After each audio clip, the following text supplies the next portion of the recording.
Welcome to your next session with Plato Training. So it's Michaela here talking you through your next session. So today we're going to have a look at person-centered care, and we're looking at it with quite a high focus on working with people with dementia. So your aims and objectives for this session are to know what is meant by person-centered care, to understand the benefits of person-centered care and how to provide this, to understand the approaches that enable individuals with dementia to experience well-being, and then we're going to look at the role of carers or informal carers and how they can support people with dementia, and the role of others. So we're going to look at the roles of other professionals and how they can help people with dementia as well. You will be using your workbook to answer the questions, and it's important that you look out for the green box on each of the slides, usually on the right hand side, to show you which question the slide relates to. It's important that you do share your own ideas when you're working through the PowerPoints. You can use the ideas, but expand, put them in your own words. They're here to guide with pointers, but sharing your own ideas, it demonstrates a more and stronger understanding of the content. And if you do wish to progress to the next level, it shows you're able to do wider reading and have an understanding of a topic that's up for the discussion. So let's think about some key values that you need to work in health and social care. So we've looked at these several times, but it is so important that we keep revisiting these because they crop up for most of your questions really. So we need to make sure that we're treating people as individuals so that we're not treating everybody the same, because that's what equality is. We need to make sure that we're supporting people to access their rights. So we've looked at human rights, we've looked at the right to make choices and the right to have a say in their care. We need to support people to have those choices, so not only give them the right to make it, but support them to make those choices as well. And we need to support them in everyday life, so not just written in care plans. We need to actually do what we're saying that we're doing. What we've written down, we need to put into practice. We need to make sure people have privacy if that's what they would like, because we all like some alone time, and that's okay. We need to support people to be as independent as possible. So if someone can still take care of themselves, whether it's getting washed or dressed, or whether it's been able to walk independently without a Zimmer frame, whether it's being able to feed themselves, we don't want to take away that independence. We need to make sure that we are giving the right level of support at the right time for the right person. We need to treat people with dignity and respect. It doesn't matter if they've got differences to us, they still deserve that same respect and dignity. And we need to recognise that working in partnership with people, that working with people is a partnership rather than a relationship that's controlled by professionals. So what I mean by that one is that we need to work together with the service user as an individual rather than seeing us and them, rather than seeing the patient or the resident and seeing them and looking down at them as if they're inferior, because they're not. We need to work together. So what is person-centered care? So just a bit of a recap here. So allowing people to feel safe and secure, both physically and emotionally, to be able to achieve their goals and aspirations, to have their family, friends and their informal carers involved in that care. It's about looking at those needs, their wishes, their likes and dislikes, letting them have choices and ideas about what they want in their care plan. And it's about respecting any cultural differences or any religious beliefs that they may have. It's about recognising that everybody is different. Everybody has different needs, and not everybody is going to like the same things. So just think about yourself for a moment. What's your favourite food? What's my favourite food? I'd probably go for curry, Indian, I think. What do you like to read? If so, what genre is your favourite? So think about yourself there. I'm just thinking about me. If I think about myself, I always think of myself as I'm not really a huge reader, but in the last, say, 2 years or so, I've actually read more books than I think I ever have. And I quite like, I guess it's like documentary. I don't really know what genre you'd call it. I've read one recently called The Prison Doctor, so it's like memoirs of a lady who used to work in a prison as a doctor. It's quite good. What type of clothes do you feel most comfortable wearing? Well, I think this lockdown has taught me what I do like to wear and what is comfortable, and right now leggings and t-shirt is my go-to. Just because somebody has dementia, it doesn't mean that they no longer have these needs, wishes, likes and dislikes. So just because these things don't come straight to your head when you think about them yourselves, just because they won't come straight to the person with dementia's mind either, doesn't mean they still don't have those things that they would like and wish for. So just have a think about bedtimes. When we're in the classroom, I do a bit of an example of this, but I'll just try and get it across over on here. So is it fair to make everybody go to bed at 8 p.m. and get up at 7 a.m.? So the reason I include this is because I've worked in many care homes where there are, it's easier for the staff, basically. So before the handover, before the night staff come in, they'll get all the residents, the service users ready for bed, so that all the night staff have got to do really is, maybe do a medication round. Maybe the medication round sometimes is already done, so that by 8, half 8, when the night staff come in, it's all done. So it's boxed off, and then when the night staff are just about to leave at half 7, they can get everybody up at 7 a.m. so that when the day staff come in at half 7, they can hand over people that have been sort of washed and dressed and ready for their breakfast at 7 a.m. But what time would you yourself like to go to bed? Would you be quite happy going to bed at 8 p.m? I wouldn't. What time would you like to get up? 7 a.m. It's a bit early for me. If I'm honest, at the weekend I'm more of a 8, half 8 kind of girl. Is it fair to have everybody sit down and have a meal at 4:30 p.m. so the kitchen staff can leave at 6? Well, it's sure convenient, isn't it, for those kitchen staff so they can finish their shift at that time, but it's not person-centred, none of this is. So we should always focus on the abilities of the person rather than what they have lost through dementia. So although the brain is diseased, we still need to focus on what matters or what used to matter to the person, such as things like their family, their culture, their ethnicity, their gender, but also their routines like we just looked at on that previous slide. Just because it's easier for the staff members to have workloads done and boxed off, so different staff can leave and take handovers and things, it doesn't mean that's what the service users want. So in order to answer question 1, you have to relate theory to your question. So what I've just covered there is the basis of person-centred care. However, you now need to expand your knowledge and be able to relate theories to the person-centred approach. So for some of you, using theories is going to be a new experience. Some of you may have already done some college work on something similar to this, but it's going to be new to some of you.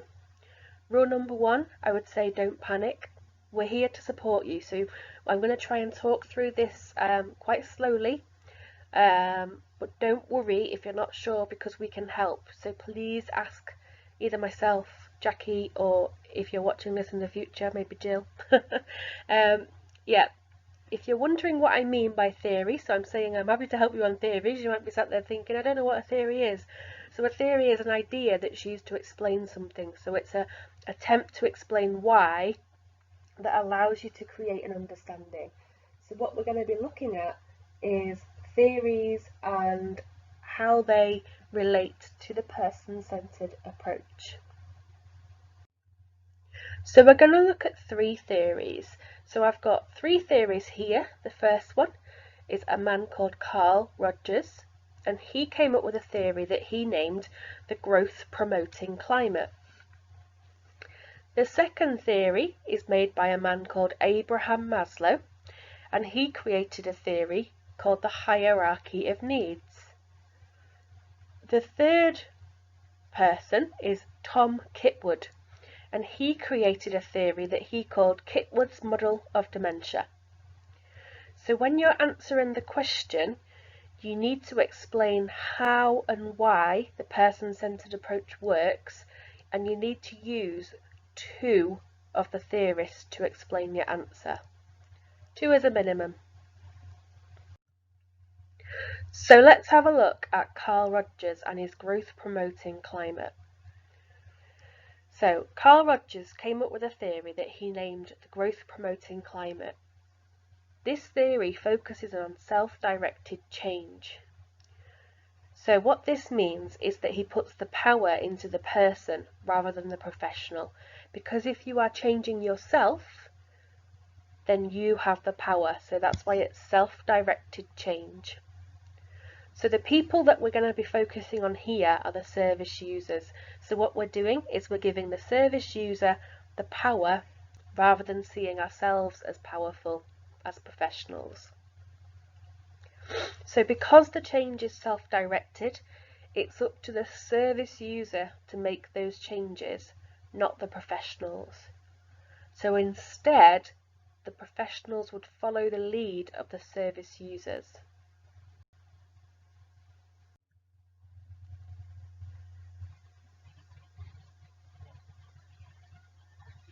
By enabling service users to have this voice, Carl Rogers' theory allows service users to feel that they're able to express themselves about their feelings, so perhaps how they're feeling today, or perhaps how they're feeling in general about the care they are receiving. It allows them to express their beliefs, and it allows them to express what they want their lives to be like, including their care.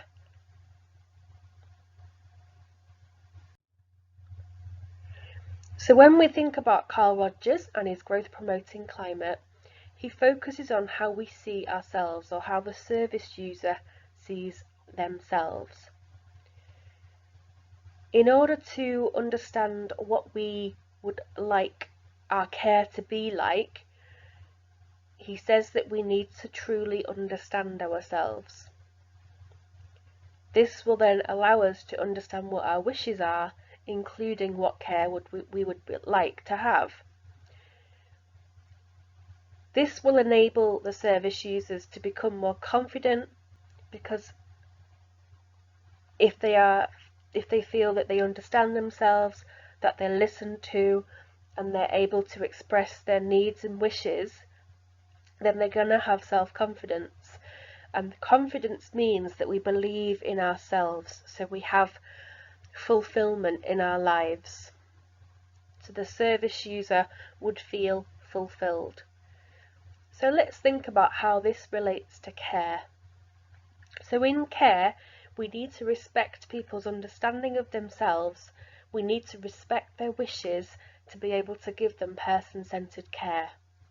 This allows the person, the service user, to be confident. So I am going to come back to Carl Rogers and his growth-promoting climate. We are going to relate these theories to practice. But first of all, I'd like to just talk through the second one, which is Abraham Maslow and his hierarchy of needs. So what I would like you to do is just have a look through this triangle here. So if you start from the bottom and work your way up, you can see it says physiological needs, safety needs, love and belonging, esteem, and self-actualization. Just underneath those headers, you can see some different words which relate to each section. Just have a look at those for me. I won't read those out. So how this diagram works is what Maslow created was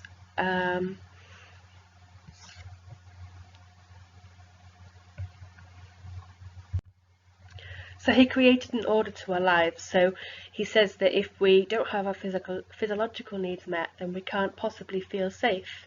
We can't move on to the feeling of safety. If we don't have love and belonging, so if we don't have maybe a good relationship with our families, if we have a very limited or zero friends, then we might feel no connections in life. So we don't feel loved, we don't feel like we belong, which can affect our self-esteem. So we're going to have a look at this in a bit more detail. So as I said in the previous slide, Abraham Maslow created a hierarchy of needs. This is for all humans, not just for service users. If we have a look on the diagram, you can see on the far right it says self-fulfillment needs, psychological needs and basic needs.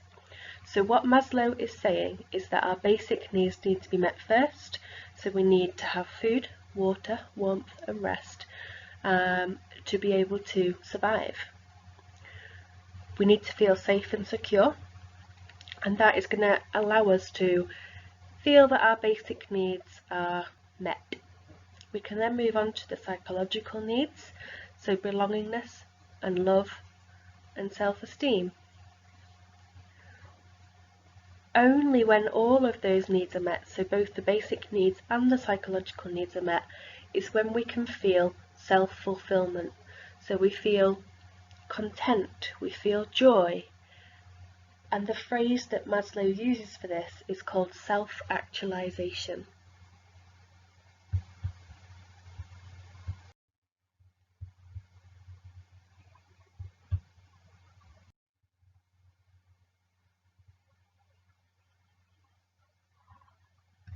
So Maslow's hierarchy of needs in person-centered care for people with dementia. So to use Maslow's hierarchy of needs in person-centered care, what we need to do first is to fulfill their basic needs. So we need to fulfill the service user's basic needs to make sure that they've got foods to eat, water to drink, that they've got warm clothes to wear, and they've got a routine that allows them to get rest and sleep. Only after we've met their physiological needs can we help them to fulfill their safety needs. So by safety needs, what we can relate to people with dementia is making sure that they are free from abuse or neglect, and we can ensure that they have a secure place to live.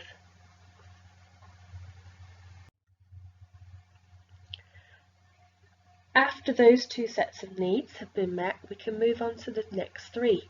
The first one says love and belonging. So we can fulfill their emotional needs by making sure that they've got people to socialise with.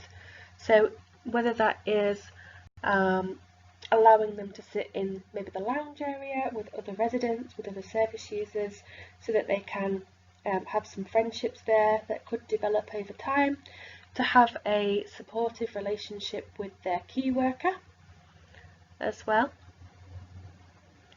Hopefully, after their basic needs are met and after their emotional needs are met, we can fulfill their self-esteem. So we could do this by giving them privacy, giving them dignity and giving them respect during all aspects of their care.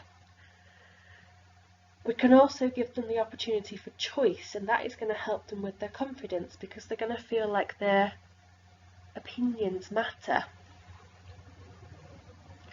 Next, we move up to the top of the pyramid, which is self-actualization. So if all the steps are taken in the physiological, safety, love and belonging and esteem, then the service user should feel self-worth, which means they should feel joy, they should feel happy, they should feel confident, and they should feel fulfilled. The third theory that we're going to look at is Kitwood. So Tom Kitwood created what he called Kitwood's model of dementia. Now, please don't panic when you see some maths on the next page. We're not doing maths, it's just the way that he chose to display his model of dementia. So he explains it as an equation.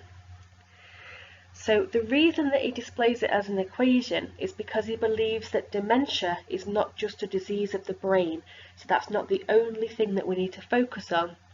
He sees the other various factors in people's lives. So just like we looked at the feelings and beliefs in the growth promoting climate with Carl Rogers, just as we looked at physiological needs, emotional needs with Abraham Maslow, we're now looking at some other factors that Kitwood's model of dementia says affect dementia as well as the disease on the brain. So what Kitwood found is that if people have an increased self-esteem, so if they have a good level of self-confidence and well-being, that they could actually improve their dementia symptoms. And that's something called rementia. If you wanted to look that up, you could do. So let's have a look at some more detail on Kitwood's model of dementia. So Kitwood's model of dementia is an equation. Like I said before, please don't be afraid of this maths. It's not real maths, it's just the way that he displays it. So he says that D equals Ni plus pH plus B plus NSP, which at the moment doesn't make a lot of sense to us. But what he's actually saying is that dementia is the neurological impairment in addition to the physical health of the person, in addition to their biography, in addition to malignant social psychology. So let's break that down a bit further. So dementia is the damage caused in the brain by the disease. In addition, it's the conditions and illnesses that the person has. It's also the person's life history, and it's also the negative ways that people with dementia are treated.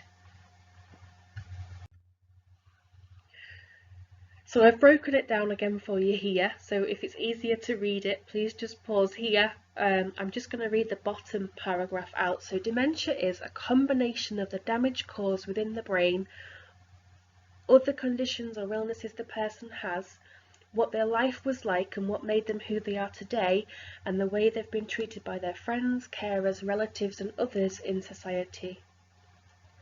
So that is my interpretation of Kitwood's model of dementia. So what Tom Kitwood is trying to say is that it is not just down to the changes in the brain, it is other factors that can affect the person as well.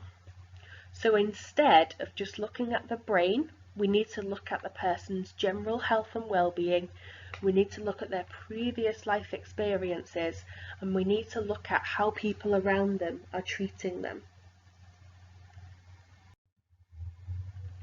So just a bit of a summary here. So we've looked at 3 different theorists.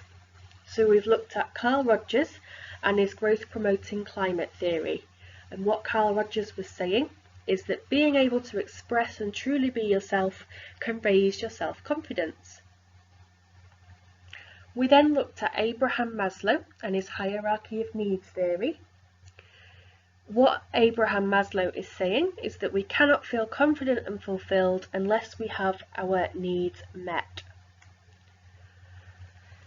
And finally, we looked at Tom Kitwood's model of dementia, and what Tom Kitwood was saying is that it's important to take into account other factors as well as dementia to maintain someone's personhood, to improve well-being, self-confidence, and even perhaps improvement in their dementia.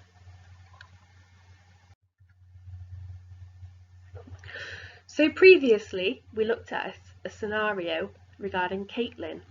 You may remember this scenario. I'm just going to read through it again for you. We're going to use this scenario again to review the theories. So Caitlin is 88 and has Alzheimer's disease. She lives in a care home for people with dementia. Caitlin is in the middle stages of the disease and has symptoms including memory problems, forgetting where she is, and being suspicious of others. Caitlin sometimes thinks she is at the shop and gets her handbag from her room and tells staff that she's nipping out. She often asks for a paper and pen to write a list of things she needs. Caitlin puts things in her pockets that are not hers and gets upset when staff take them back from her. She thinks the staff are stealing from her. Caitlin does not like to be told what to do, especially with personal care and dressing. She says she can look after herself and doesn't need help, and tells staff that they are trying to control her by choosing her clothes, and tells them that she isn't stupid. Caitlin neglects her personal hygiene though, and needs to be reminded to wash. Previously, when we looked at person-centered care, we looked at Caitlin, and we said that person-centered care for Caitlin would be having a handbag hung in her bedroom so she can find it, having a notepad and a pencil in her handbag so that she can make a shopping list. Staff will instead ask her if she's got an item in her pocket rather than just taking it from her.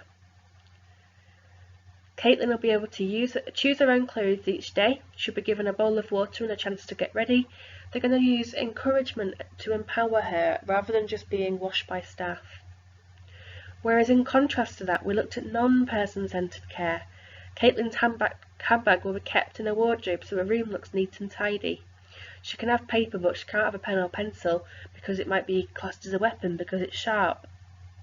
Her pockets will be stitched up so she can no longer take things that don't belong to her. This will stop her stealing. Caitlin needs full support with washing and dressing each day, as she does not look after her own personal hygiene. If she complains, staff must tell her that she needs it because she doesn't look after herself anymore. So moving on from that, we looked at how Caitlin might feel, and in person-centered care, we said Caitlin might feel more confident, empowered and cared for and safe. In non-person-centered care, we said Caitlin might feel in danger. She might feel that she's not cared for, she's not respected, she might feel worthless. She might even feel like the staff are against her. So now we're going to look at how the theories relate to this.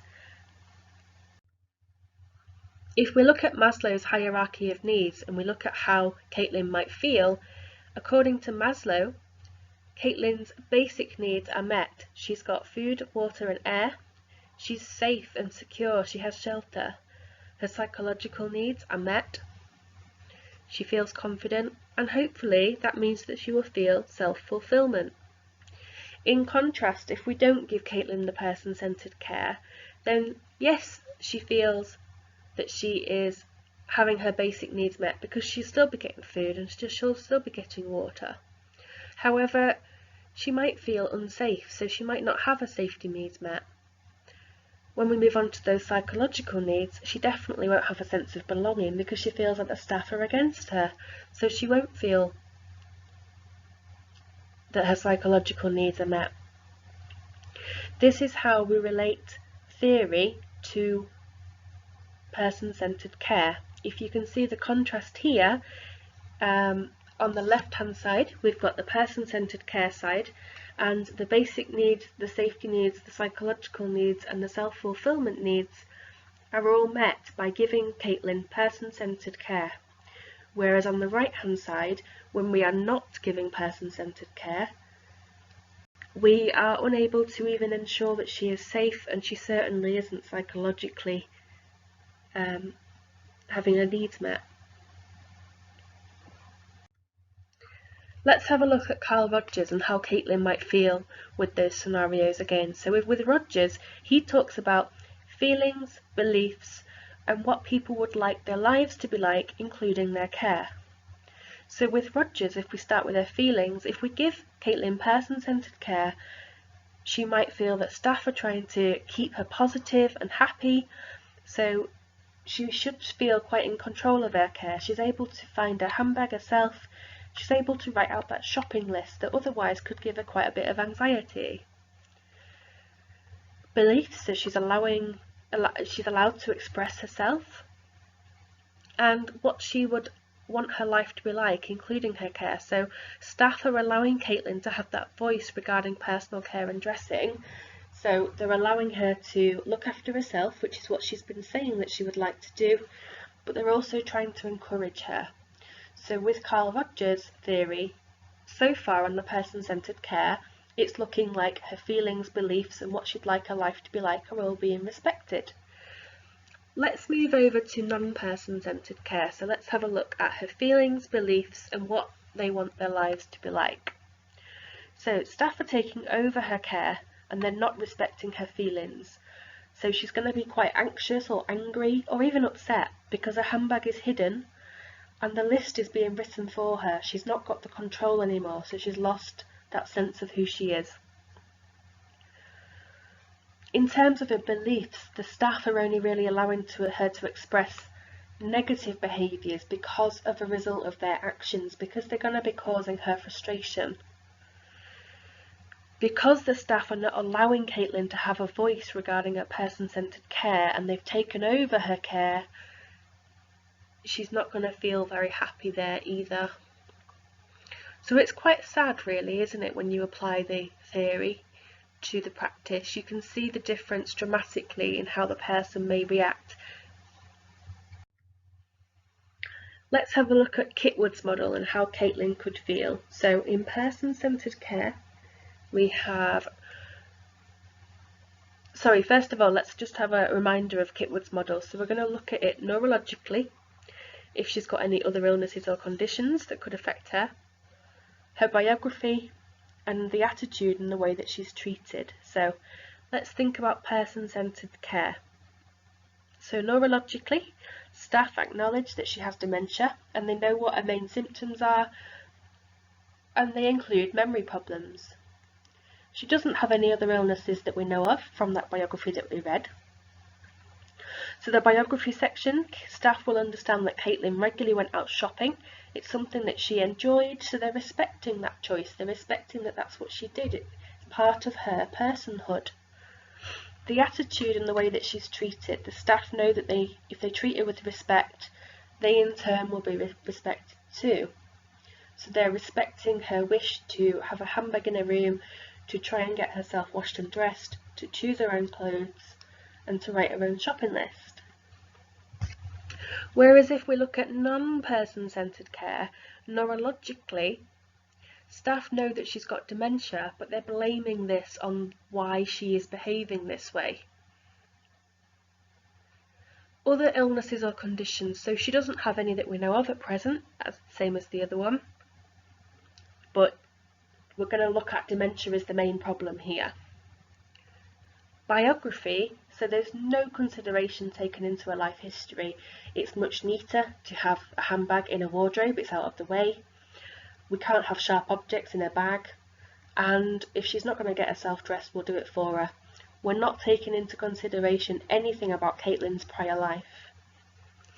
The attitude and the way that she's treated, so the staff think that they know best how to treat Caitlin, because they say that their work is to ensure that she's safe and that others around her are safe.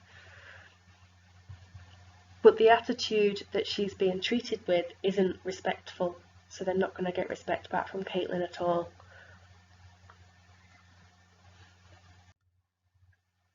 So I'm really hoping that I've explained that enough for you to grasp what it is that you need to do here. Please ask myself, Jackie, or in future if you're watching this, Jill, to ensure that you do understand how you're going to relate these models of dementia to the question.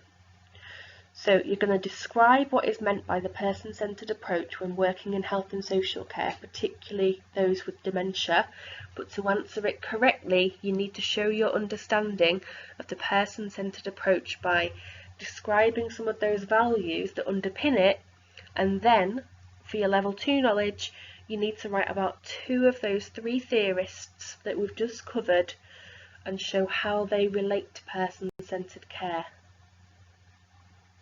Please pause this video whilst you complete that question. Let's have a look now at likes, dislikes, needs and wishes. It is so important to ask children and adults about their wishes, likes and dislikes so that you can understand what care and support will be best for them. We need to find out a person's history, so what their life was previously like. Sometimes people aren't able to communicate with you and tell you, so you might need to ask their family or their friends or their parents or their nursery or care workers. We need to take the time to make sure that the right information is taken, otherwise the wrong help might be offered. If we do give the wrong help, it's going to make people feel unhappy, lonely, worried, or even unwell.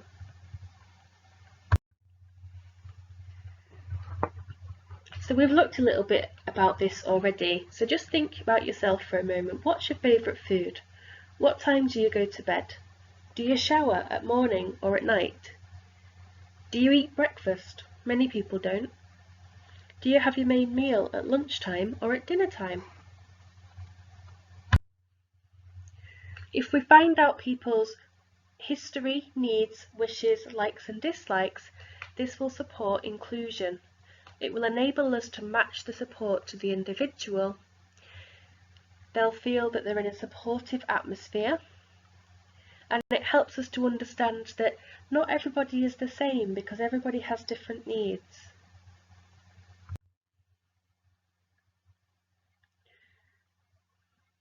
So we need to make sure that we support inclusion. That means including everybody and ensuring that nobody is excluded or left out.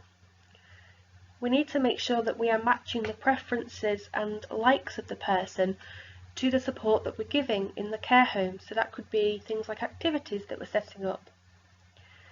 We need to give a supportive environment. People need to feel welcome. They need to have confidence in that environment. We need to understand that not everybody is the same, because equality doesn't mean that we're all the same. It means that we treat people fairly and we recognise the differences that people have. No two people with dementia will have the same needs. Please answer question 2. Outline the importance of finding out an individual's history, needs, wishes, likes and dislikes. This is a level 1 question, so to outline you need to write in full sentences to develop a short paragraph. Please pause this video whilst you complete that question. By using person-centred practice, the needs and choices of an individual are seen as very important. If you're working in care, you need to make sure that you find out the needs and wishes from that older adult. It might be that they need help in the shower in the morning rather than the evening because that's their preference. And it's the same thing for children. In children's care we call it child-centred practice. If, for example, the child is interested in dinosaurs, then maybe we should plan an activity around dinosaurs.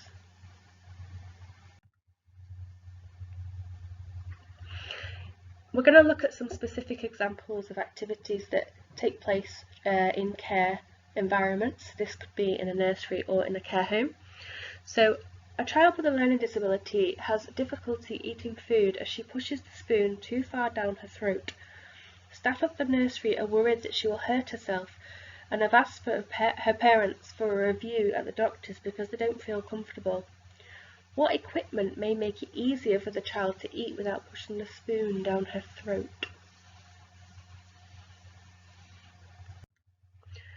You may or may not have seen these spoons before, but you can get angled spoons and you can get spoons with guards on.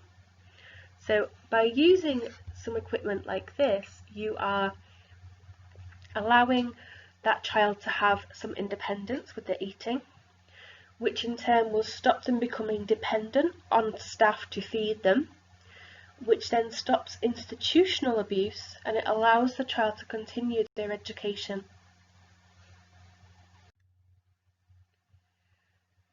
Communication. A 13-year-old in a residential care home for teenagers has moderate to severe hearing loss as a result of abuse as a child. He uses hearing aids but is refusing to wear them because he says they're not cool and people make comments about them which he dislikes. However, without the hearing aids, he cannot understand what you're trying to say to him. What could help him to communicate with you? But remember, he has the right to refuse care, including wearing the hearing aids. So how could you get him to communicate with you? So instead of forcing somebody to wear hearing aids that they are feeling uncomfortable with, we need to instead find their preferred method of communication. So if he doesn't want to hear anymore, we can work around that. So how would he like to communicate? You could try different things like Makaton or picture cards. See what he would open up to you about, and perhaps, try and just find a way to communicate with him. It's going to be unique to him. Working to strengths. You are working as a support worker for a young adult with a learning disability. He says he wants to go food shopping on his own, and as he's allowed to get the bus on his own to college, you're unsure whether this is the right thing for him or not, as it is a new suggestion. So what would you do? If he's gone on the bus for a while now to college, then you need to be able to work to his strengths. He's got some skills and independence from the bus trip, but you need to make sure he's safe because that is part of your duty of care. If he's been travel trained, you could try shopping training, where you assist him from a distance that gets larger each week in case he needs help, and perhaps you could finish by waiting for him in the cafe, so rather than following him round every time, you sit and have a drink in the cafe, and when he's done, he knows where to find you. This is going to promote his independence and confidence, and it works to his skill set, so he's not going to be getting institutionally abused. Addressing people. An 85-year-old lady has come to live in the nursing home after having a fall and breaking her hip at home. She is not happy about being in care, and even more unhappy as people keep calling her Sylvia. She communicates with you, but every time you say her name, she replies, "That's not my name, dear." You check her care plan, and that's what it says her name is. What would you do?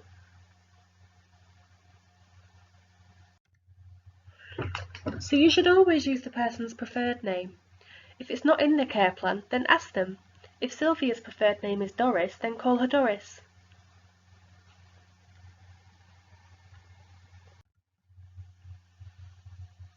So there are many other ways that you can ensure person-centred care rather than just the ones that I've talked you through here.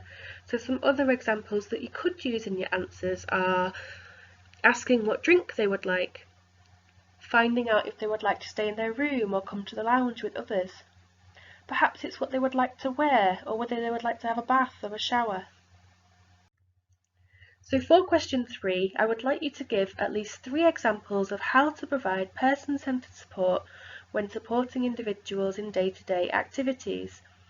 So you've got a box there, so you've got a box that says day-to-day activity and a box that says how to provide person-centred support. So you're going to identify your day-to-day activity, whether that is getting dressed, looking after personal hygiene, eating, drinking, communicating, and then how you're going to provide that person-centred support will go in that next box. So at least 3 examples.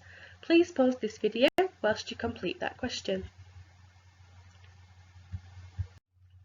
So often when we think about the person-centred approach, we think about it as a positive for the service user. But it's not only positive for the service user, it's also got benefits for the family, for carers, and for other professionals who are working with the service user. So let's have a little look at why. It can help the family because they can see the benefits for their loved one. It can help informal carers because they work with the service user. And it can help other professionals who are working with that service user because they know that service user better and can recommend treatments that are going to be unique for their needs. The single most important benefit of a person-centred approach is that the individual is treated as a person. So they're no longer viewed as a collection of symptoms that need to be managed. They're no longer viewed as her with dementia. They are seen as a person. People with dementia are just people who sometimes get on with the world in a different way than they did before. In dementia care, studies show that if people have been given the right care and support, they can experience clear thinking, which is that term that I mentioned before called rementia. This means that the person-centred care can allow people with dementia to function more than if they were not given person-centred care. Further research shows that person-centred care can improve sleep patterns, reduce agitation, improve self-esteem and confidence, and generally improve their quality of life. It's pretty amazing, really. But you could see from Caitlin, when I was describing before from Caitlin, and how those theories relate to that, you can see the difference in the happiness and the unhappiness. So if we think about improving sleep patterns, what the evidence says is that if service users are enjoying activities during the day that they used to enjoy, so perhaps if they used to do gardening and they still enjoy gardening, then they're busy during the day, which means that they can sleep better at night because they're not napping as much out of boredom. It can reduce agitation, so if people in the early stages continue with activities that they used to enjoy, then it shows that they are happier. Confidence and self-esteem. If the service users plan their own support, research shows that they can feel more confident because instead of looking at what they can't do, the plan is saying what they can do. And in general, quality of life. If people with dementia are given choices and manage aspects of their own life, such as what to wear and what to eat and what to do, then verbal agitation is reduced. But it's not only helping the service users. The staff can feel that they're not rushing around as much, there's less demands, there's less negativity. So as a whole, the whole service is a lot more positive. Now we're going to have a look at a case study about a lady called Mary. Mary has Alzheimer's disease and is living in a residential care home. She used to take a considerable amount of medication and spent much of the day sleeping in a chair in the lounge. In between sleeping, she would walk around shouting, "George!" and asking for someone to take her home. The pattern at night was similar, with episodes of wandering and shouting. Because of the disturbance to others, Mary was prescribed medication to improve her sleeping. The whole approach in the residential home changed following the appointment of a new officer in charge. Staff were trained in person-centered working, and the residents' medication was reviewed. Staff spent time with Mary and her family to talk about her life. The staff discovered that Mary used to work for a multinational company as a personal secretary to a senior manager, and was a keen gardener in her spare time. Mary was able to contribute some of what she wanted. A plan was worked where she would spend more time in the garden whenever she wanted to, and she would look after plants in her own room. It was also agreed that staff would help to keep an eye on the plants in case Mary forgot about them on some days. Mary's organising skills were also put to use. She offered as much help as she could to file the information that was being gathered for a project about the history of the local community. This was being planned with pupils from a local school. When Mary stopped taking so much medication, she was much more alert in daytime. Her activity in the garden and working on the local community project made her quite tired, so she began to sleep better. She was far less agitated because someone would always respond to her as soon as she began to worry about wanting to go home. What difference did the person-centered approach make to Mary? What do you think may have been the future for Mary without the change in approach? So Mary, I think, felt happier. She felt more confident.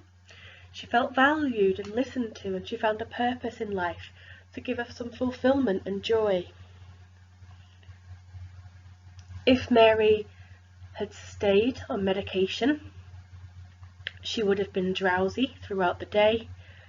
If she was wandering, the carers would have been telling her to stop wandering, which would make her agitated. She would have been having more time in the chair just sleeping, so her purpose in life would have been minimal in comparison to how it became with the person-centered approach. For question 4, I would like you to outline the benefits of person-centered support to an individual and show how this will make the individual feel valued and able to engage in daily life.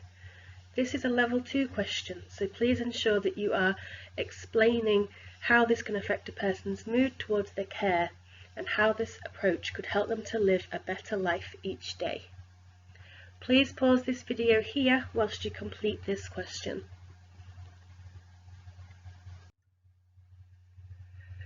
It's really important that individuals are in control of their care. They need to feel in control, but how can this be done? This can be done by individuals making their own decisions, by them being given choices, by them being involved in the care plans, and by being supported to remain independent.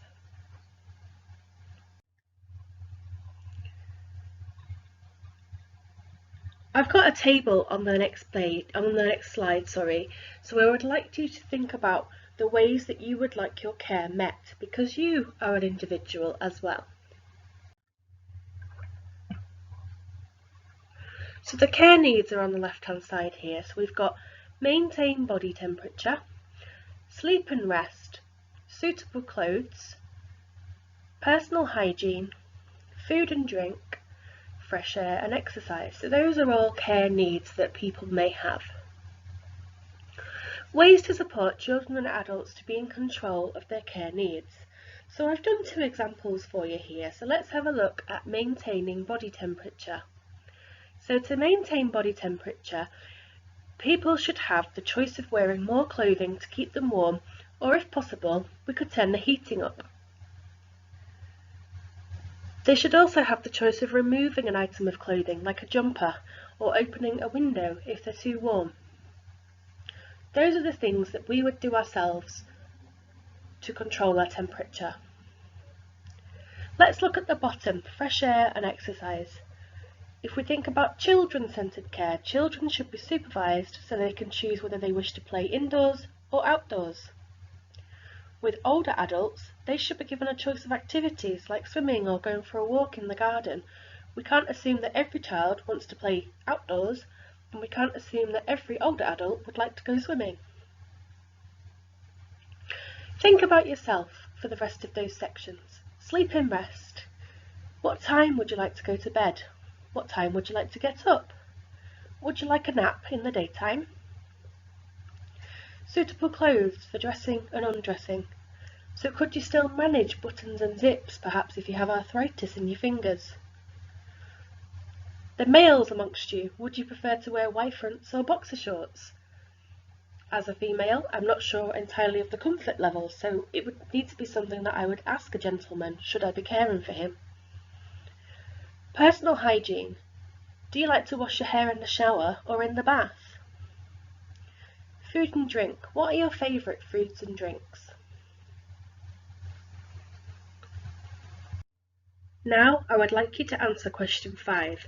Question 5 says, give at least 3 examples of how individuals can be in control of their care needs. You've been provided a table, so on the left hand side you've got a box that says example, and on the right hand side you're going to develop sentences to show how this helps the individual be in control of their care needs. Please pause this video whilst you complete that question.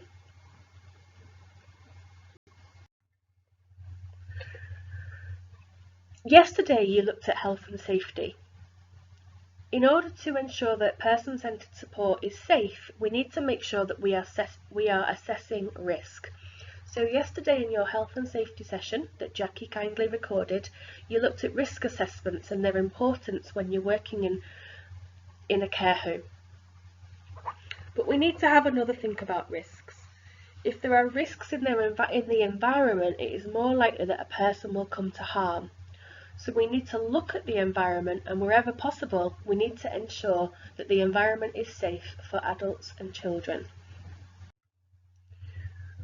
For adults, in order to ensure that the risk is being assessed as part of their person-centred support plan, we need to ensure, for example, with bathing and washing, if the water temperature in a care home is controlled so that the tap water is never too hot, then service users can take a bath when they want without needing a carer to check that the water is the right temperature. This supports independence because they're able to make that choice themselves that they would like a bath.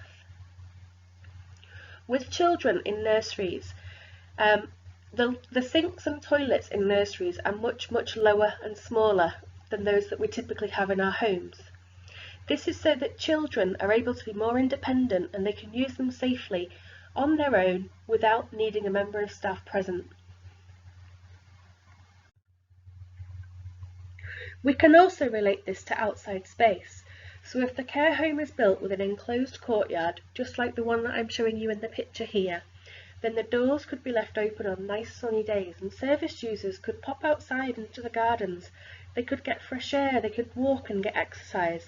Then they don't need to ask for permission, they don't need to have staff organising a formal trip. It's the same with children. If you've got staff present both indoors and outdoors, then the children are allowed to have free flow play and they're adequately supervised. This means they're safe and they're able to make a choice as to where they wish to play. For question 6, I would like you to outline how assessing risk can assist person-centred support. I want you to bring back some of those thoughts from your health and safety session yesterday, but we're not asking you how to risk assess, but how assessing risk can help staff to give individuals more person-centred care and support. Please pause this video whilst you complete that question.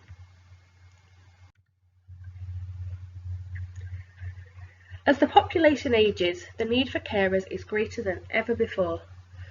We also empower people. We want people to live in the community. We want people to live in their own homes for as long as they can.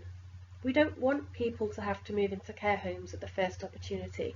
We want to enable them to stay in their own homes for as long as possible. Research estimates that there will be 9.5 million people employed as carers by 2037. Not all of these will be supporting people with dementia, but many will. Carers are vital in the support for people with dementia. Many people who are diagnosed with dementia begin with informal carers like family, friends, neighbours, partners, loved ones. But this role is not easy. It can be very demanding and it can be very stressful. The informal carers work in partnership with professional staff like nurses and GPs, and the informal carer's role will be changing all the time because the needs of the person with dementia will be changing as well. But those family and friends who act as informal carers become a key part to person-centred care.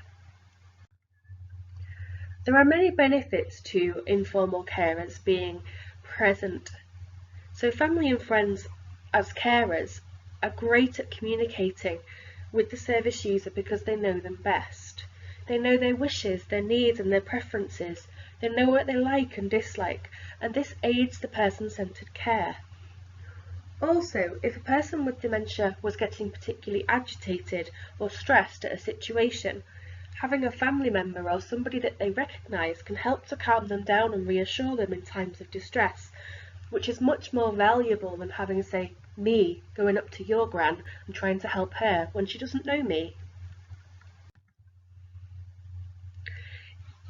There are two different ways of looking at informal carers, so we're going to compare the differences. So we're going to have a look at informal carers in the home environment, and then we're going to contrast that and have a look at informal carers in the residential care environment.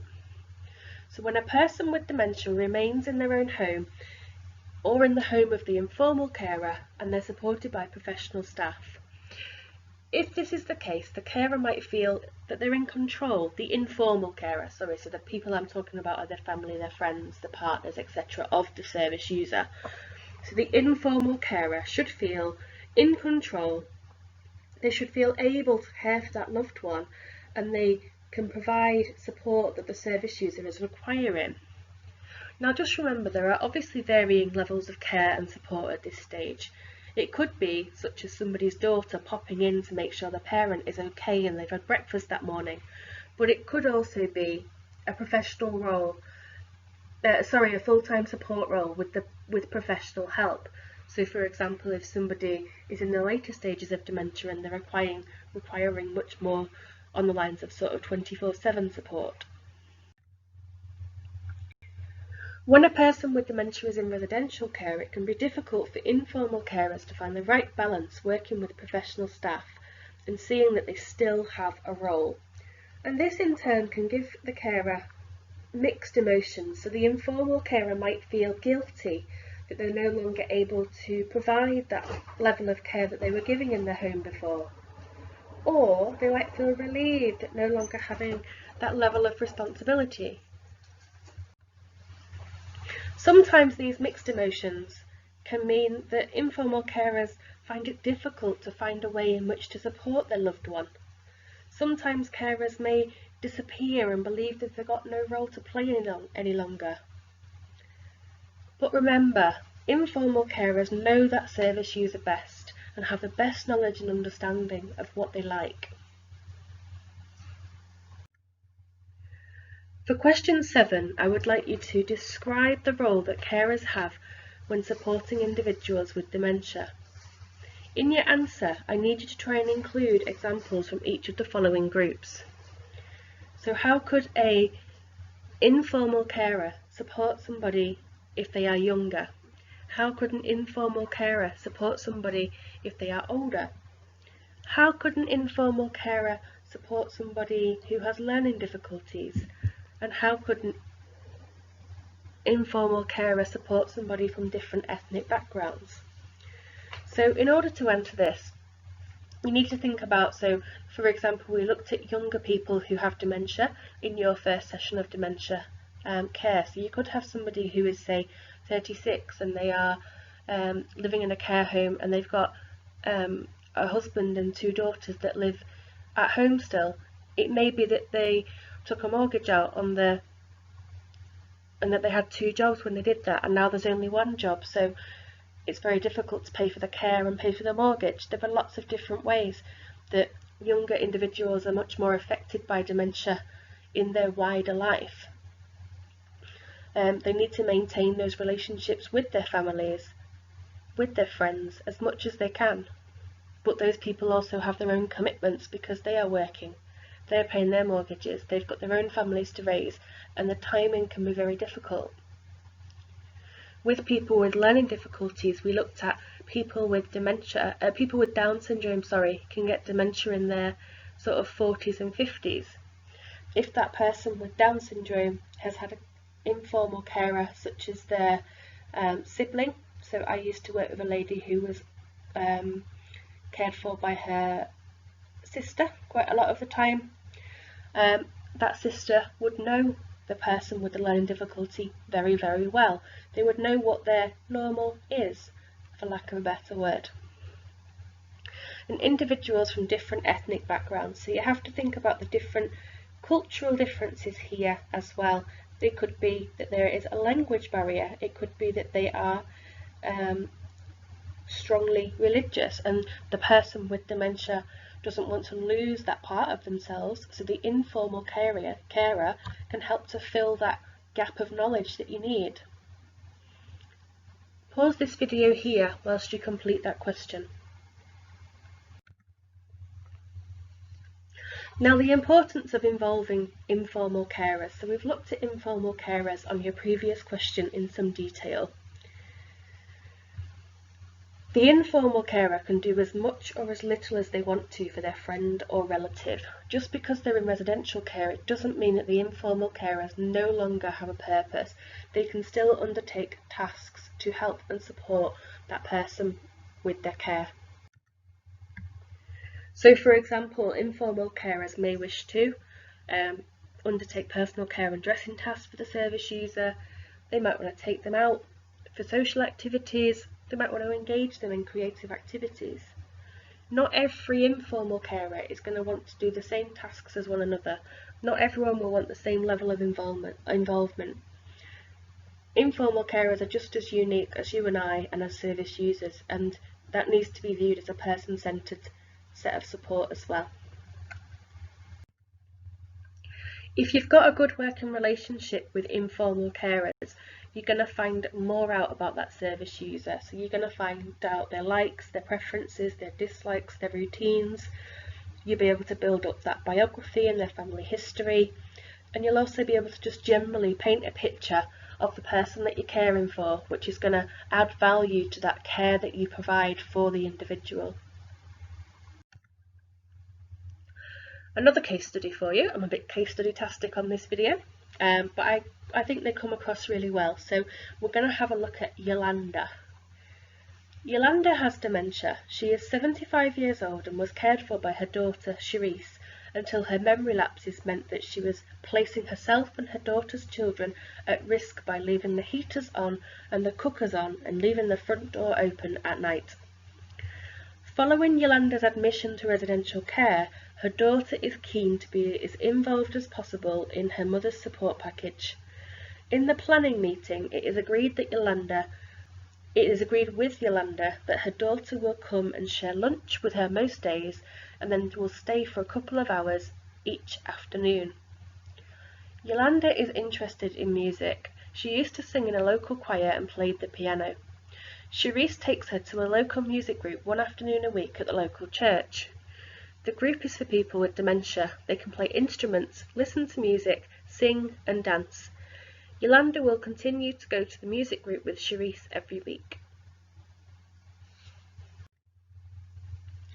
So what are the benefits of Cherise being actively involved in the support plan for her mother? So if we think about it from Yolanda's perspective, she's got a continuity in her care. She's able to enjoy the things that she's always enjoyed. She gets to see her daughter regularly, so each day they'll have lunch and spend a couple of hours together. She's able to continue her love of music. For Cherise, she's got the continuity as well because she's able to see her mother, she's able to support her, feel like she's got a real part in her care still. For the professional staff, the professional staff are going to be relieved in one sense because they are going to have more help, more hands on board, but also from another perspective, the professional staff are going to have Yolanda at her best because she will be more fulfilled, she will be less agitated, she will be more joyous in herself because she's still continuing to do those things that she enjoyed despite living somewhere else. When you're working with service users, you must maintain a professional relationship. When we're thinking about a professional relationship, we need to develop and maintain good relationships, but also we need to create an environment where people feel their needs are being heard and understood. This requires integrity, honesty, and skill.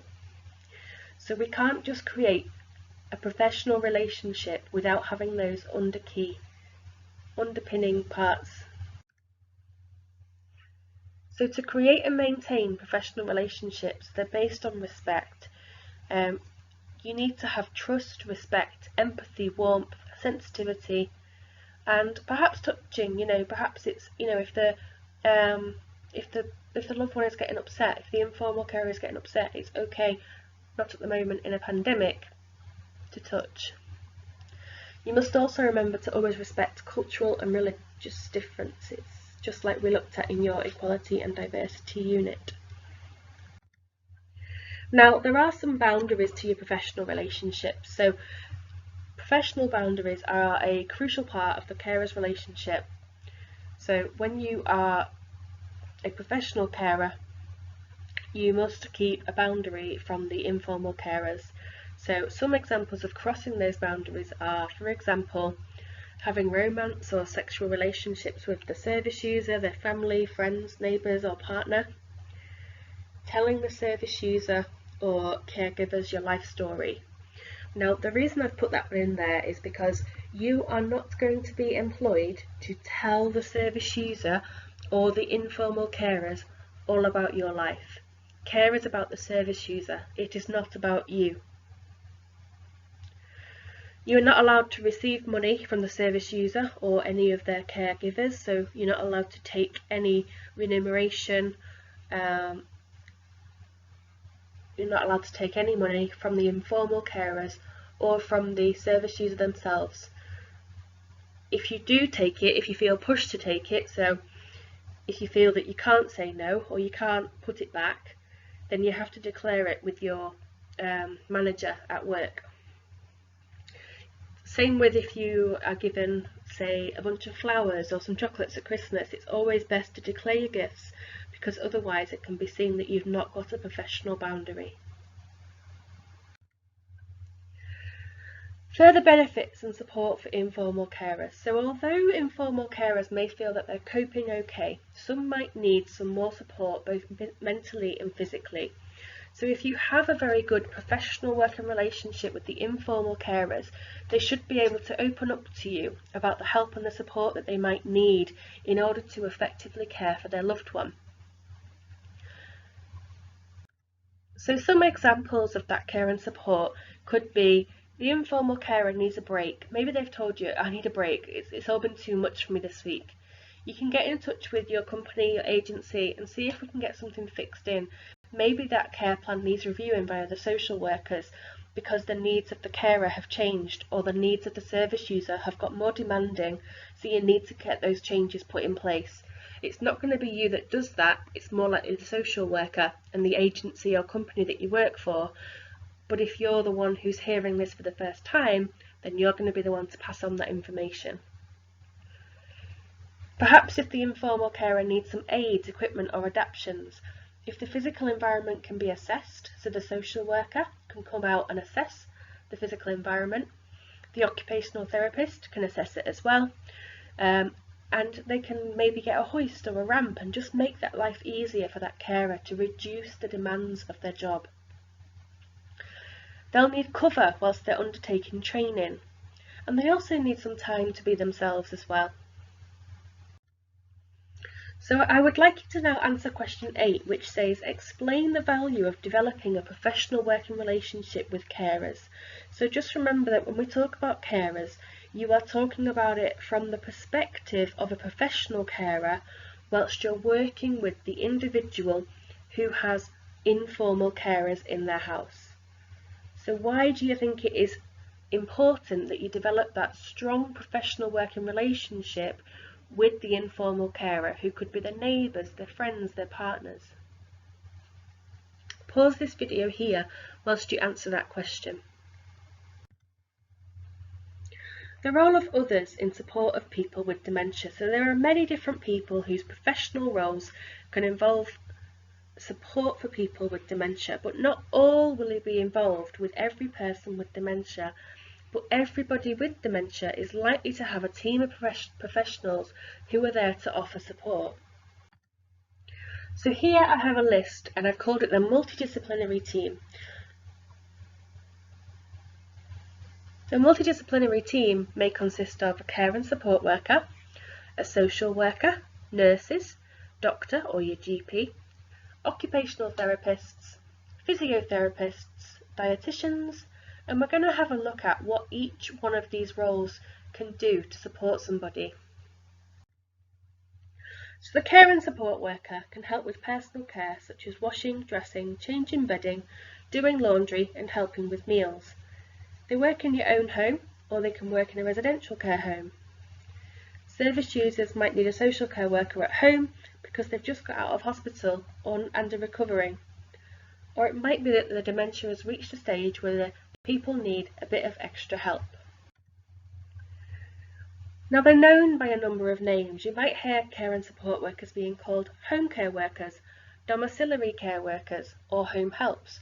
Sometimes they call them personal assistants. In a care home environment, they tend to be called care workers. Social workers are different to social care workers. So social workers are professionals and they've been specially trained to assess a person's needs and advise on what services will best suit them. So they undergo lots of training. Social workers are often referred to as care managers, and they work in social services departments, hospitals and care homes. They can also help to access things like funding support, and they can help to access primary contacts for requesting continuing care funding as well. Nurses are put into 4 categories, so we're going to have a look at mental health community nurses, district nurses or community nurses, practice nurses and admiral nurses. So community mental health nurses, so these are known as sometimes as community psychiatric nurses. They can provide treatment, care and support for people with mental health problems and dementia. They don't usually carry out the normal sort of physical nursing tasks that you may think of, like changing bandages, and instead they might assess the service user at home and talk about how they can improve their health and quality of life. A district or community nurse, they're a nurse who's had some extra training in nursing people at home, and they're part of the primary care team who are based at a GP surgery. And these are the types of nurses that you would see dressing wounds in the community, so coming to people's homes and dressing their wounds and things. Practice nurses work at GP surgeries. They carry out things like flu jabs and checkups, and most GP surgeries do have a practice nurse. They can do dressings and injections, and they also run clinics for things like asthma. Admiral nurses are nurses that specialise in dementia care and can support the service user as well as the carer. These aren't actually funded all the way across the UK, but we do have Admiral nurses funded in Greater Manchester. They work with all the different types of dementia, those are the ones that we've looked at there. They can help a lot when communication might get hard with different skills and techniques. Perhaps if the person with dementia is showing signs of being scared, or if they're particularly distressed, the Admiral nurses can work with the carers and the informal carers to find the best way of either preventing it or managing it.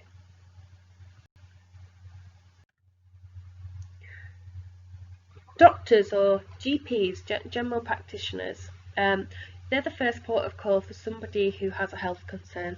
So things like diabetes, depression, anything that people may be living with, and they can refer to other professionals. Occupational therapists, they're often called OTs. They can advise people on how to maintain skills and live independently for as long as possible. So they can look at different equipment and adaptations for the home, like handrails for safety and seats in the shower. They can also advise about assistive technology and gadgets. So you may have already seen those community alarms, those necklaces with the button inside that are quite common, so that if somebody was lost or if they had a fall, they can press the red button and it acts as like a phone, so it can contact somebody at a care agency and they can call for help. But technology has changed a lot now, and occupational therapists can actually work on many more gadgets. So I've put a bit of a list down here. I got a bit carried away, got excited. So there's locator devices, automatic pill dispensers, Amazon Alexa, robotic vacuum cleaners, different types of clocks and calendars. You can also get fall sensors. So if somebody has a fall, it would send a notification to a care agency. Automatic lights when people walk into the room.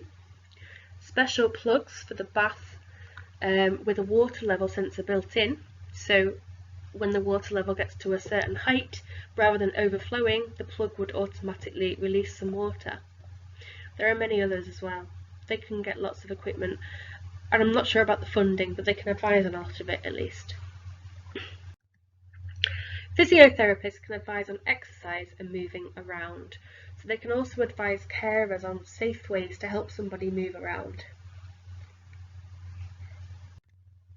Speech and language therapists can advise the service user or the carer on ways of communicating more effectively, so they're going to help with communication, but they also help with swallowing, which not many people realise. So if somebody you're caring for has dementia, but they've also had a stroke, they might find it particularly difficult to swallow. This would obviously be assessed formally in a hospital, and it would actually be the speech and language therapist that checks to see how safe the swallow of a person is.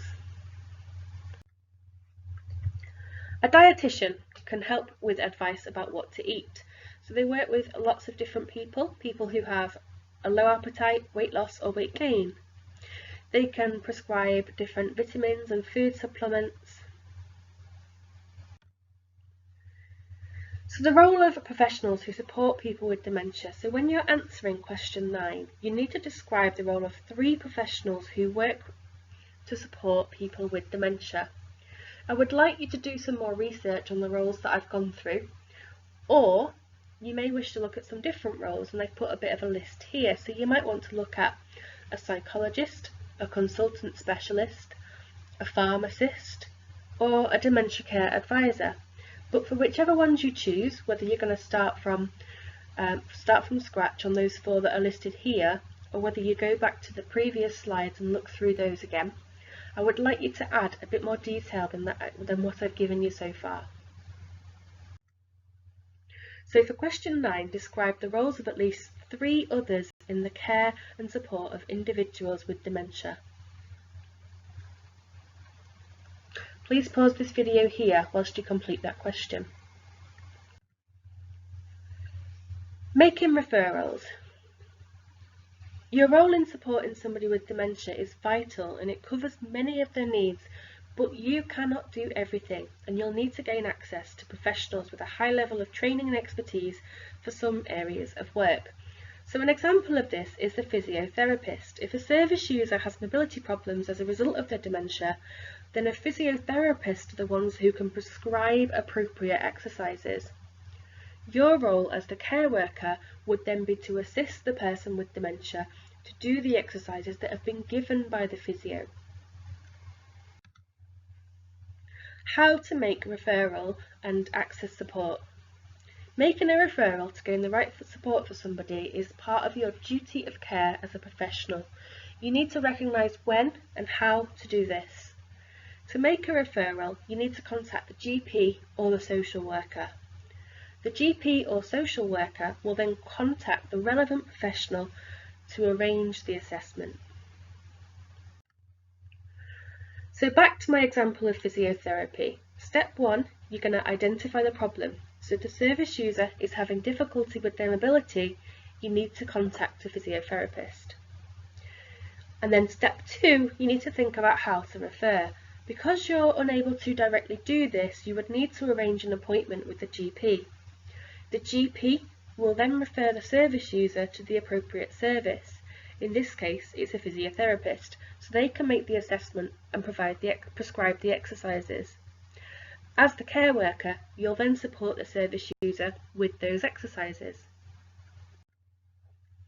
So referring to other professionals, to answer question 10, you need to show that you understand both who and how to refer. So step 1, you need to identify the problem. So you need to identify the problem and think about who this problem needs referring to. And step 2, you need to think about how to refer. I would say go back to the slides that we looked at for question 9 on the multidisciplinary team and think about those job roles and how those specialist people can help people with dementia. For step 2, think about how to refer, and you'll always go via the GP or the social worker. So you need to give 3 examples of who to refer to and how you're going to do that. So for each referral, you need to show that you understand that you, as the care worker, you don't refer. Instead, you show who does, so the GP or the social worker, and you must write that in for every example.